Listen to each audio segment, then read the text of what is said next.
Hello everyone and welcome back to another video. So today we're going to be speaking about Constantin Valdor. This is the first video of many planned throughout the upcoming weeks about Custodes. I've been sitting down and just been reading all the lore. There's so much awesome things in here, but I just actually want to focus a video on Valdor because there's some big hints that Valdor doesn't die during the Horus Heresy and actually vanishes shortly after. So let's jump in and let's get started. So for those of you who don't know who Valdor is, he was the first Captain General of the Custodes. He was there during the Unification Wars, he was there during the Great Crusade, and he was there during the Horus Heresy. Now, I thought that Valdor would die at the siege of the Imperial Palace. I actually thought he would probably go out in like a badass kind of way, maybe a great bloodthirst sort of Khorne, or maybe an actual Primarch himself would take him down, because it was rumoured that Valdor himself could go toe-to-toe with Primarchs. I think it was Horus that he sparred with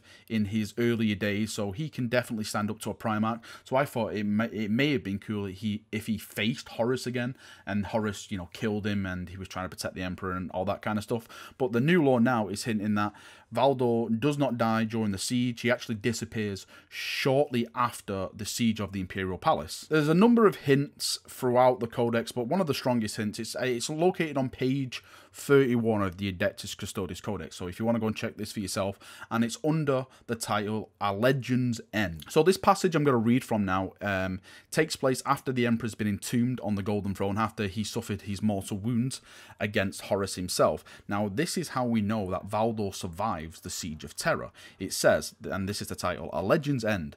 The Emperor's surviving loyal sons lead a furious war of vengeance, hounding the traitor legions across the galaxy.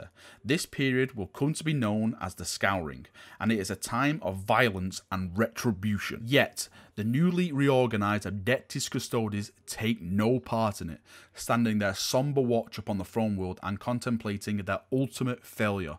Though records conflict as to how and when it is during this period that Captain General Constantin Valdor disappears from the imperial histories, along with his weapons and armor, which never make their way into the Hall of Armaments. The Custodians elect Valdor's successor from among their ranks and continue their watch. So that passage of text now confirms to us that Valdor does indeed survive the siege of the Imperial Palace, and he disappears shortly after it during the Scouring, which we all know is when all the loyalist Space Marine legions, or they're probably chapters by then since Guilliman came in and reformed, go out and take vengeance upon the world who turned away from the Emperor's light. Now, one of the really interesting things is the manner of how Valdor just disappears from Imperial histories. He doesn't leave his weapons or his armor in the Hall of Armaments, and what that means is when a custodian thinks he has basically gone past his prime, he thinks that he's a bit slower, he gives his weapons and his armor into something called the Hall of Armaments, and he takes up the title called the Eyes of the Emperor. It's basically a spy network for the custodians, and they feed information back to the current Captain General about certain maybe warlords who are rising, maybe there's gene stealer cults happening. It's anything that could be a direct threat to the throne itself, and they provide information so then the Adeptus Custodes can go out, act on that information, and cut the head off the beast, let's say, before it can get any momentum behind it. Now, with the information we have provided to us in the Codex, we actually learn that several custodians have actually given up their armor and their armaments and have become the Eyes of the Emperor, while 3, and this is including Constantin Valdor, have actually just simply vanished. So Valdor and 2 other people have vanished, and they vanished with their armor and their weapons. Now, the big question is, what could have happened to Constantin Valdor? Where could he have disappeared to? Has someone abducted him? Has someone taken him prisoner? Has he basically just died and they just lost track of him? I'm leaning on that Valdor seen the Emperor the way he was entombed on the Golden Throne, and he feels extremely guilty, extremely distraught, because Valdor was a companion of the Emperor. If you just think back to the Unification Wars, all those thousands of years ago, Valdor has been at the Emperor's side, not just as a bodyguard, but as a friend, as a companion, as someone who shared in his ideals, in his dreams, and to see that come to an end, and to see his friend basically just entombed on a throne and just become this kind of psychic device, I think that would have been a break in Valdor's mentality, and he just simply just walked away. Now, I don't mean that he's abandoned his duty to the Emperor. I still definitely think he serves the Emperor.